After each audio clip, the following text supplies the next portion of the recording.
If you can hit that, you've done 95% of what you can possibly do to maximize your gains. Today, I'm bringing you exclusive insights from 7 of the world's smartest muscle building scientists. Don't you dare keep doing exercises that you think are must do, because there is no such thing. So we're talking about basically gaining a pound a week of nearly entirely lean mass gains. Every muscle needs the same volume. There's nothing written in stone that says that. And then I've also seen folks that as they become more well-trained, benefit more from training not to failure. The whole egg group's testosterone levels increased by 239 nanograms per deciliter. That is a freaking huge increase in testosterone. Using their research, I'll create a step-by-step blueprint that will serve as your ultimate muscle building hack. So the first piece of the puzzle is figuring out your exercises. How many exercises should you do? What are the best exercises for each muscle? And how often should you change your exercises? To help answer these important questions is Dr. Mike Israetel, a brilliant professor with a PhD in sports physiology who clearly practices what he preaches. You don't need 18 exercises per session. But if you overuse the number of exercises that you have, you end up going through all of your best stimulus to fatigue ratio exercises that you have realistic access to within a matter of a few months. So we want to conserve some variation. I would say that the number of exercises per muscle per week you should have in your plan, something like 2 to 4. Now, as for what specific exercises to do for each muscle, here's Dr. Mike's recommendations. All right, where are we starting? Calves? Bottom up? I was going to say chest. Chest, you fucking bro. Unbelievable. Chest. Some kind of flat barbell or dumbbell pressing is a good idea. And then some incline work. And then lastly for chest, I would say some kind of flying movement is a good idea to do for most people. Now, the big guy, back. Pull-ups, rows, and deadlifts with strict technique are the core of big back movements. I would also say flexion rows are a pretty good idea to do. It's where you let your back completely curl over and then you arch and extend your chest up super high at the top, which gives your back an extra juicy thickness that, you just can't buy at the store. Biceps.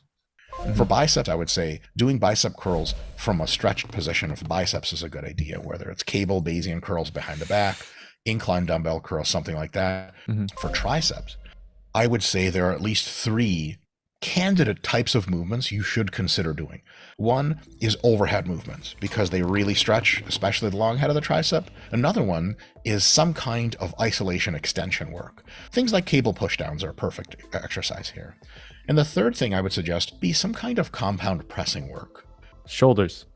I'd say for shoulders, almost all rear delt work is already done for you very well by proper back training.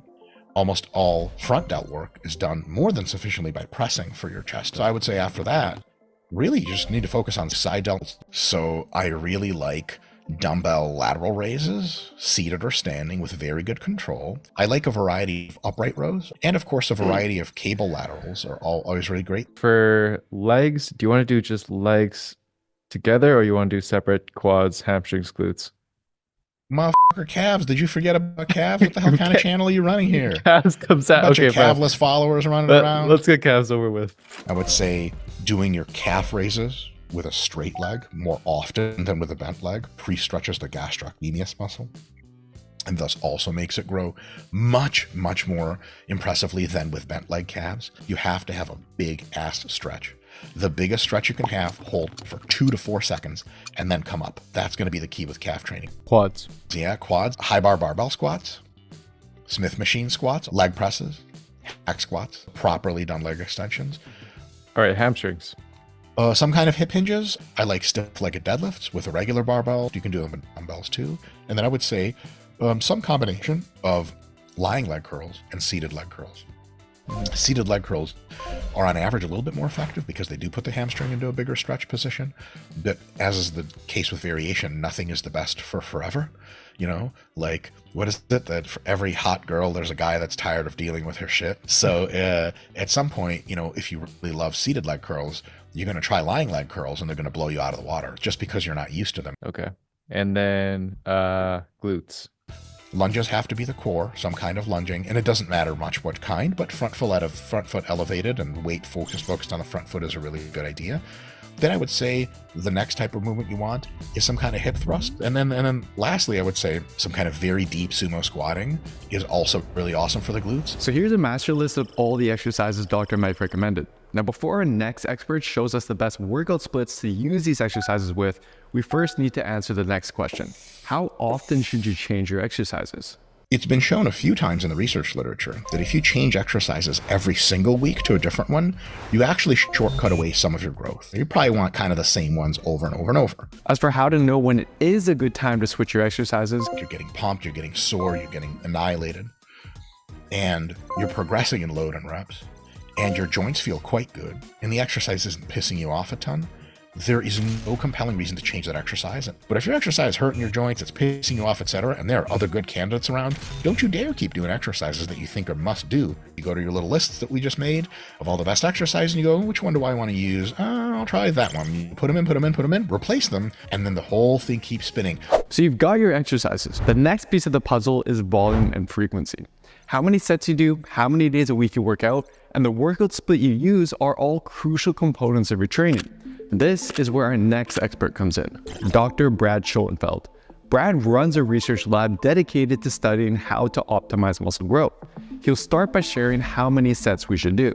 What I think we can draw based on the research in combination with anecdotal evidence from the trenches is somewhere in the range of 10 to 20 sets per muscle group per week. And those are very variable. I mean, some people can do well with lower volumes, and some people need to be on the higher end.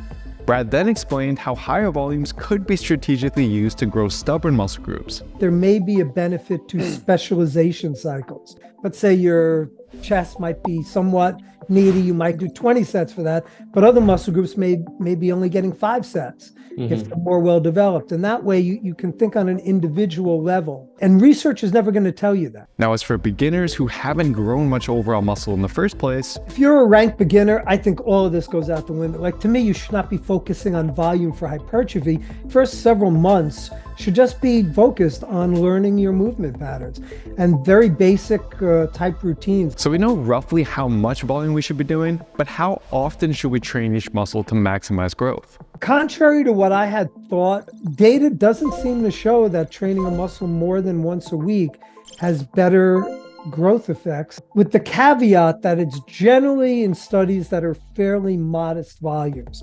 So somewhere 8 to 10 sets per muscle or less per week.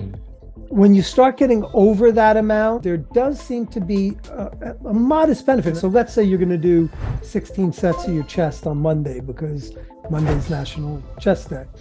So instead of doing your 16 sets, you're probably better off spreading it out. Let's say doing 8 sets on Monday and 8 sets on Thursday. But what workout split should you use to accomplish this? I think a very basic one, which is a good starting point, is a upper-lower split.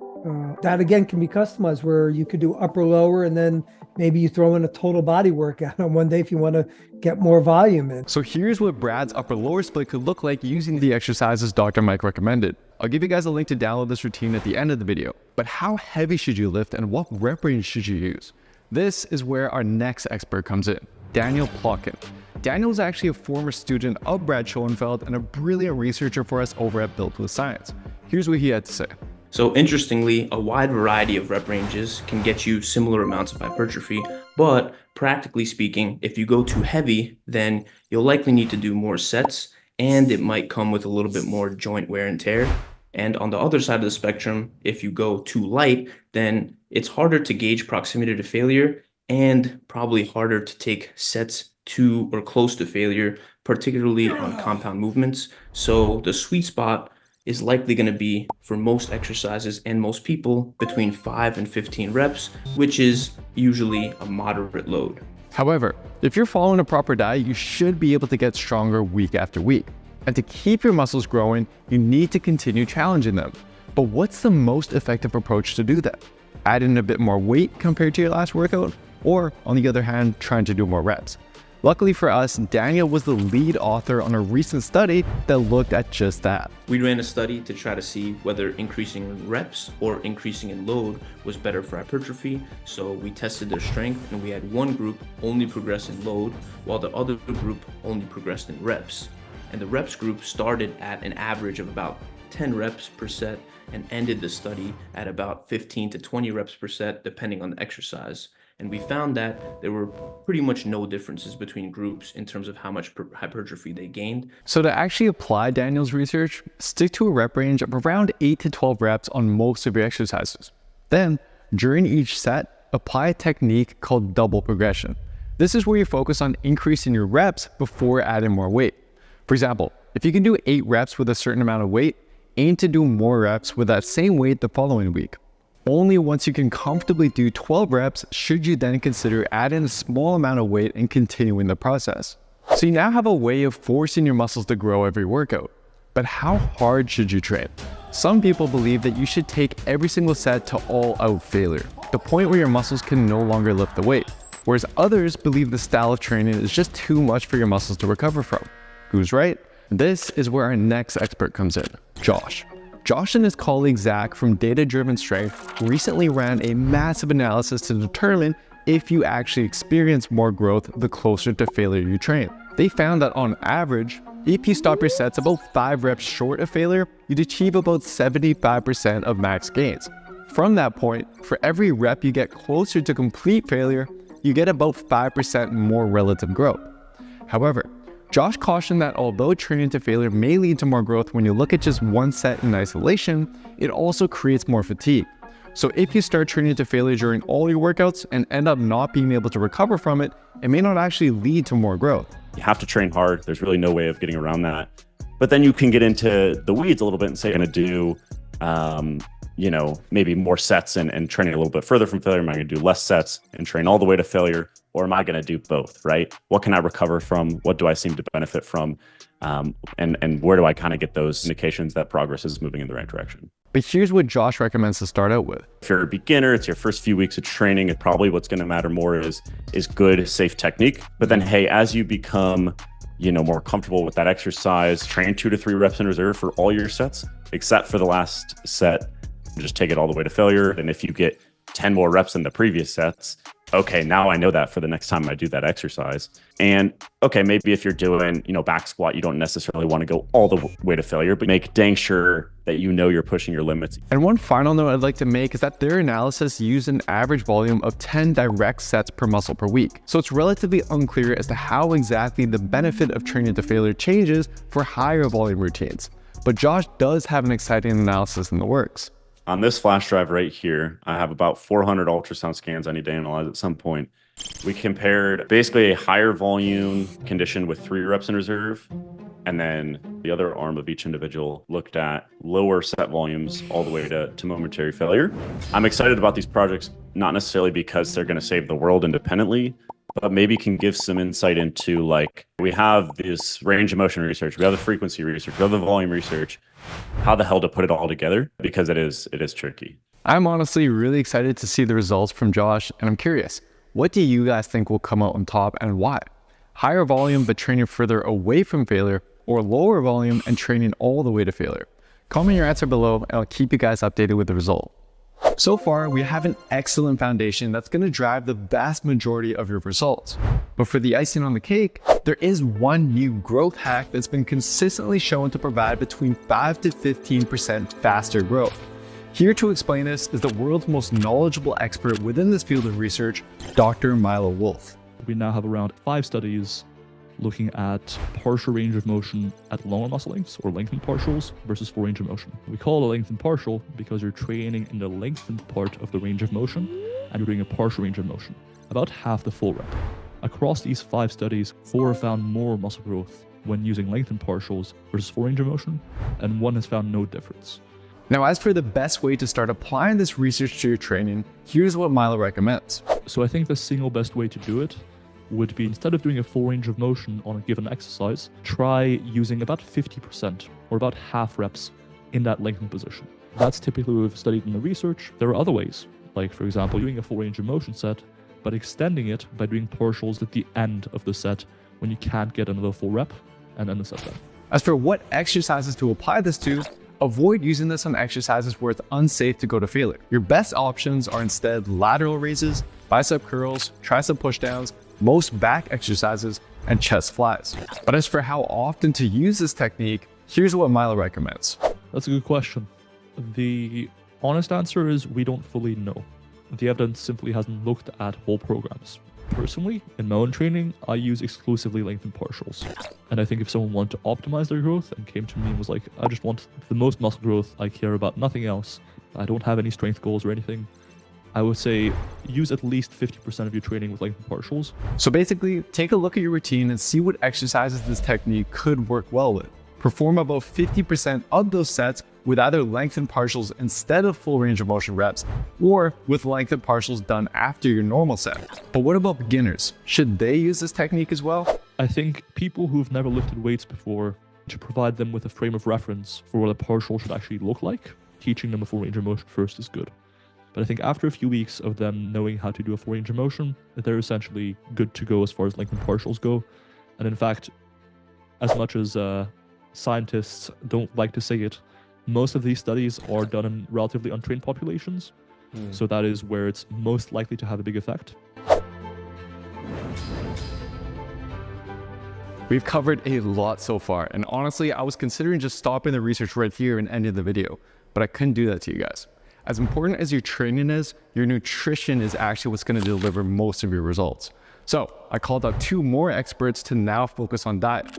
First up, we have pro bodybuilder and scientist Dr. Eric Helms. Eric began by explaining that while eating more calories than your body needs is often recommended for growth, it may not always be the right approach. If you are someone who is starting relatively high in body fat, you're probably not going to want to be in a calorie surplus. A beginner who's relatively high in body fat will probably be able to maximize muscle growth at maintenance or even potentially in a small deficit, although there are some limits to that. So a calorie surplus seems to make the most sense for those who are relatively lean, but just how large should that calorie surplus be? So Rosnick and colleagues actually reported nearly exclusive lean mass gains on average in a group of untrained young male participants who started resistance training, because they just gave them a roughly 2,000 calorie weight gainer on top of their habitual diet. They gained roughly 3 kilograms of body mass in 8 weeks. So we're talking about basically gaining a pound a week of nearly entirely lean mass gains. When you're young, completely naive to resistance training and you first start, there is an argument for having a large surplus. Unfortunately though, Jeremy, is that